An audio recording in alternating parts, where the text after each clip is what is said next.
Wanna know how to enable metronome in Audacity? Well, in this video, I'm going to show you how to enable metronome in Audacity easily in just a few steps. So let's get right into it.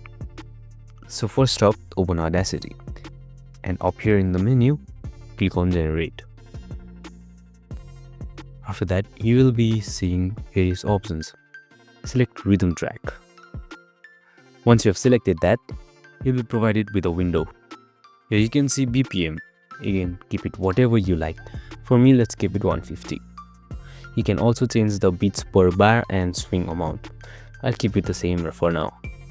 You can also switch the number of bars, the duration of rhythm track as you want, and end time as well.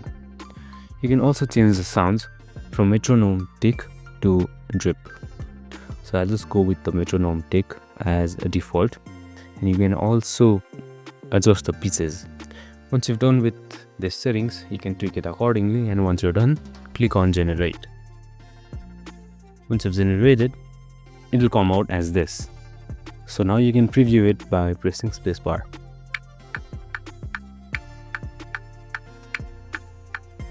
As you can see, the metronome has successfully been made. And that's it. I hope this video helped. If it did, make sure to like, subscribe, and tune in with us for more related videos.